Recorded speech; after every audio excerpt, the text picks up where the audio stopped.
101, 102, 103, 105, 106. I'm here to see Mr. Ross. 107, 109. Edgar Ross.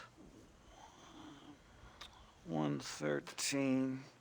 Upstairs on the right. 114. 115. 116. 117.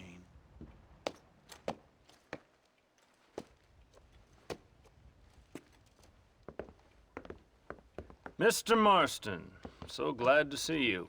How was your journey? Where's my wife and son? Being well looked after. Well looked after. I want to see him. Mr. Ross wants to speak with you. We've had some important developments. You want me to take out a gun and blow a fucking hole in your head right here? Right now? You want that? Mr. Marston. You want that? Mr. Marston, I ask you to calm down. Why? Why? I did what you asked. I got you Williamson and Escuela. It's over. Stop playing games with me. No one's playing games with you, Mr. Marston. But if we were to play some games, there'd be some interesting ones we could play. Thanks, sir. Like hanging you for murder, or confiscating all your property, like that little farm of yours, or having you put in an electric chair. Those are the sort of games we could play. But we choose to play a different game. So calm down and play along with us. Where's my wife? You know, I forget, but I hear it's very nice this time of year. Mr. Marston, please, I've never insulted your meager intelligence. Do not insult mine. We've done this little deal for your freedom in exchange for all your men from your old gang. You gave us Williamson and Escuela. We still don't have Vanderlyn, but now we know where he is. Then go and shoot him. No, sir. I want you to shoot him for me. And then I'll let you be. The last thing I want to do is make martyrs out of all these people. He could be killed by some petty squabble by another lowlife. We believe Vanderlyn is holed up with a group of renegades near the wreck of the Serendipity riverboat. Ah, yes. Another group of renegades. Obviously, the first group, your group, has, shall we say, been disbanded? Disbanded. Anyway, Mr. Ford and Mr. Marston, shall we go? Oh, Mr. Marston, your wife and son are doing well. Let's both try to ensure things stay that way. Okay? After you, sir.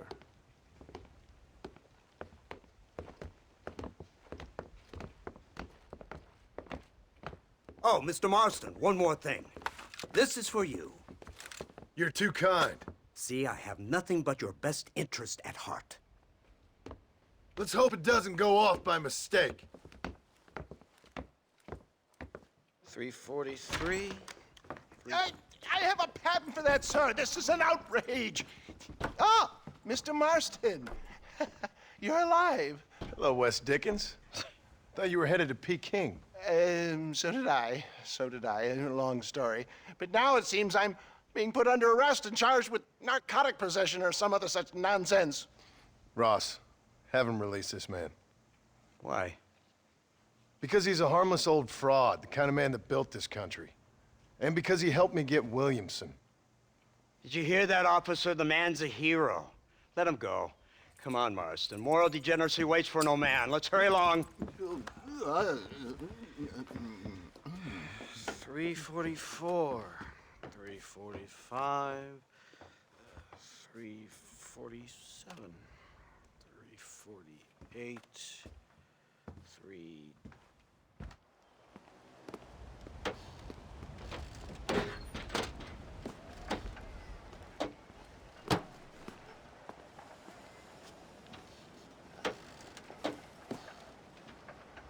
Head for the wreck of the Serendipity, Mr. Fordham.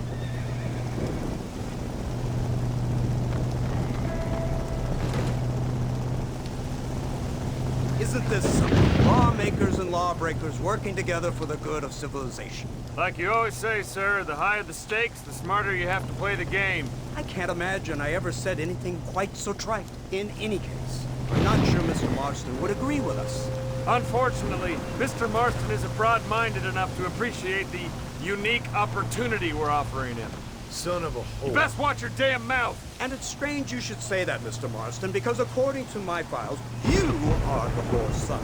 Now, what else can I recall from the files? Ooh, let's see.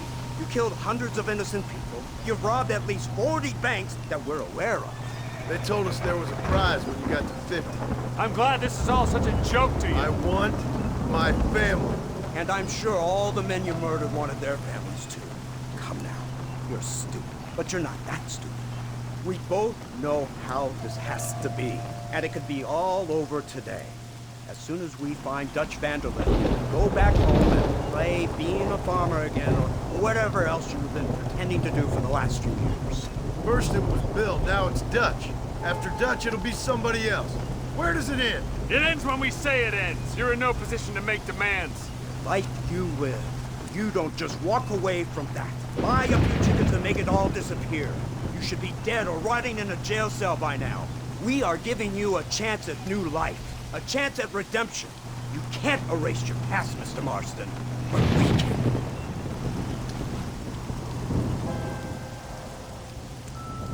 She's running well, sir. Such an elegant way to travel. What do you think of this automobile, Mr. Marston? Slow. But so convenient and reliable. Are you comfortable? No. You see this, Mr. Fordham? The brooding cowboy. There aren't many of these left, you know. A bit of a cliche, admittedly. But still a dying breed. Like buffalo. Just as dumb, but not quite as noble. They move most cows by rail these days, I hear. Not where I'm from, they don't. But you aren't from anywhere. A new dawn is breaking, Mr. Marston. This is the age of the machine. And soon, we'll all be living on the moon. Maybe. This is the future. Anything is possible. Finally, this godforsaken land is entering the 20th century. Prosperity has arrived. In the form of assholes like you. I don't understand you people. The trappings of progress are here for the taking, and you're too stubborn to take them. It's not far now. The old Serendipity wreck has been used as an occasional criminal hideout for years. We were informed that van der Linde and his gang are making camp there. We'll stop on the cliff above, and you and Agent Fordham will go on foot. I'll stay with the vehicle and keep watch. And you'll do as I say, Marston. Don't try anything stupid.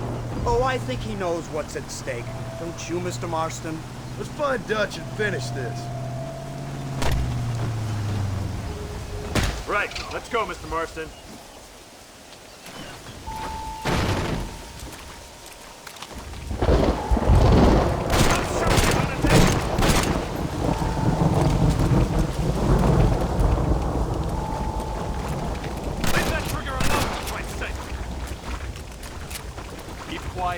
Stay close. Yes, sir. van der Linde is the priority. We go in, take him down, get the hell out of here. Quick and clean. You leave Dutch to me. We don't want you getting that suit dirty. If you step out of line, even once, well, I hope you're aware of the consequences.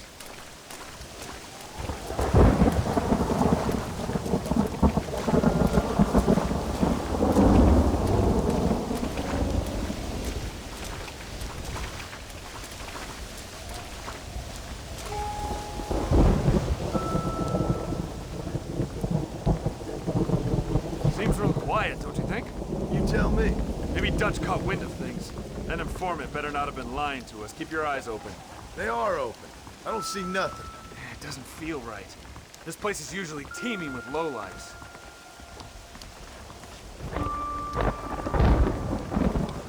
You're pushing your damn luck. What are you doing? Did you hear that? Go see what's happening up there. I'll wait here.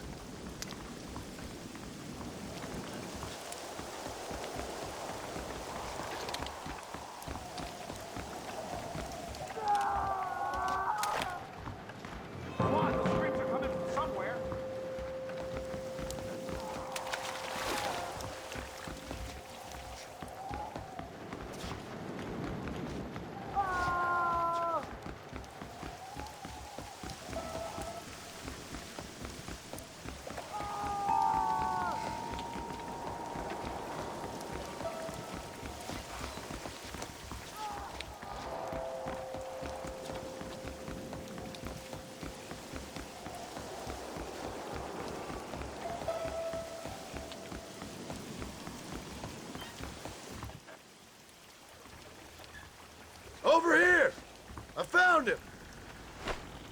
Good God, that's her informant. Gnostic, what the hell's going on here? It's a trap! Shit, Marston! You'll have to carry this man! I don't think he can walk. Come on, we need to get him to safety! Come on! I've seen tougher nursemen! Onward!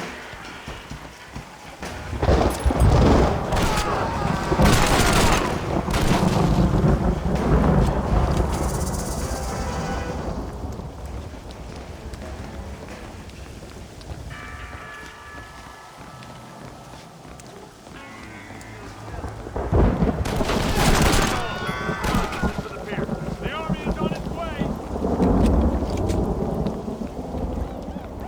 It is. Follow me.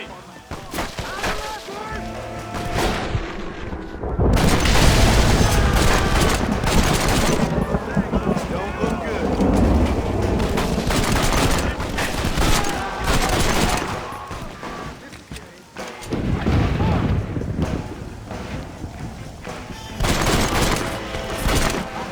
Keep your eyes open.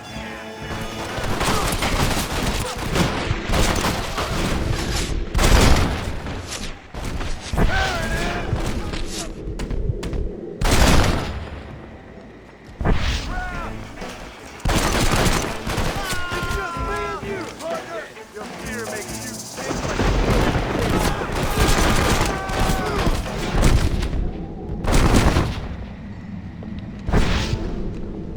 You're making my dad open. I can't see any more of them. Come on, follow me.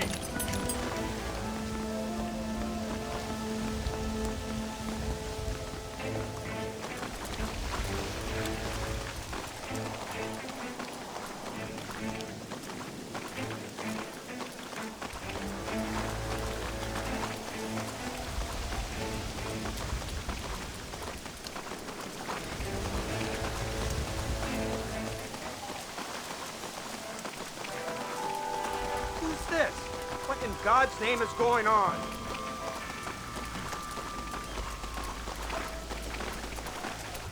Marston, lift this fellow into the back seat. Put him in the car so we can get out of here.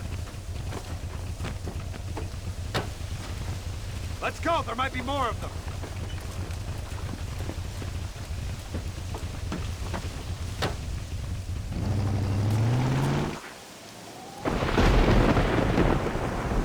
Christ alive! What the hell happened down there? It was a trap, they were waiting for us. And who is this savage? A prisoner? This is the informant, sir. Do you speak English? Yes he does, sir. He's the informant, Don't Gnostic. get snarky with me, Fordham. We found him tied up on the boat, then they jumped us. Nice of you to help us out. Hell of a plan sending in 2 men to take on an entire gang of outlaws, especially when one of them's an office clerk, or social secretary, or some such. Just shut your mouth!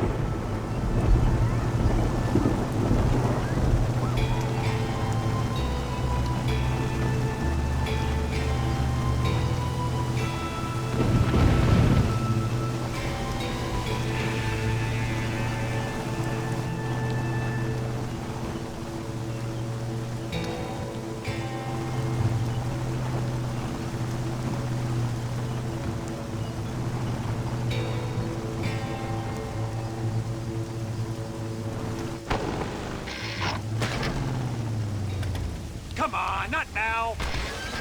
What's wrong? I don't know. The motor just gave out. Well, fix it, you fool. We need to get this man to a doctor. Of course, sir. It's Dutch's men. Marston, we'll hold them off. Fordham, he'll fix that damn engine. This way.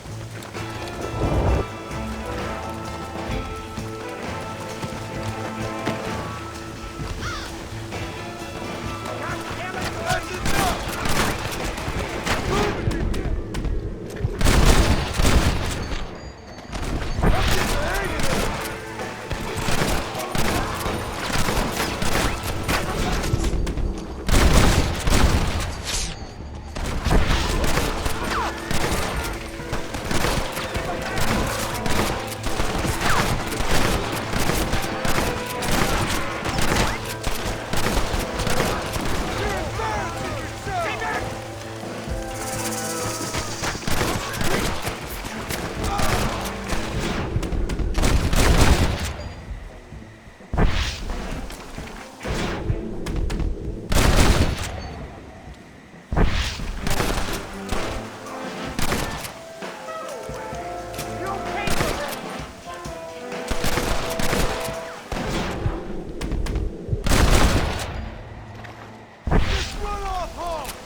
can't see any more of them. Fordham, are we ready? Yes, sir, I think so. Come on, let's get back to Blackwater.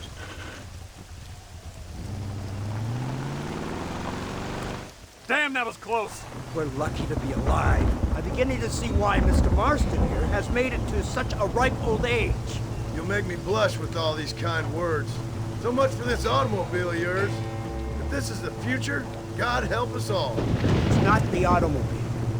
Bad workmen shouldn't blame his tools. Perhaps if Mr. Fordham maneuvered it with a little more finesse. I was trying to escape an ambush, sir. Even if it was running fine, they'd still have caught us. I can walk faster than this piece of crap. Give me a horse any day. So what now? Do I get to see my family? Where is Dutch Vanderlyn? I don't know. In that case, oh boy, no, you don't get to see your family. It's a fairly simple agreement, Mr. Marston, even for a man as devoid of intellect as yourself. If you'd like me to explain it to you again, I'd be more than willing. No, you've said enough. We'll find Vanderlyn soon enough. For now, however, I suggest we call it a day. So how does it feel, taking a man's wife and child from him? Does it make you feel good? How does it feel to kill hundreds of men in cold blood? You're a coward. You're a murderer. Actions have consequences, Mr. Marston. Come now, try to look on the bright side. Bright side? There ain't no bright side. Your family is enjoying a much-needed vacation, and in far more luxurious surroundings than those to which they are accustomed, I assure you. Soon you will be able to start a new life together, absolved of all your sins. I can think of far more upsetting alternatives. You ain't God. In your case, Mr. Marston, it turns out I am. We should take the Indian to Professor McDougal, see what he can get out of him. Good idea, sir. I just can't communicate with them. Here we are. Thank God for that. So, this is the office of an anthropologist named McDougal. He was thrown out of Yale for a degeneracy. We should tell you something. Indeed, but he's been helping us deal with the natives in this area. They see him and they presume we're all idiot academics.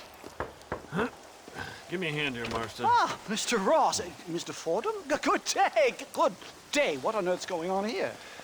Kid got shot in the leg. Beat up pretty good. We'll send a doctor. Now, McDougal,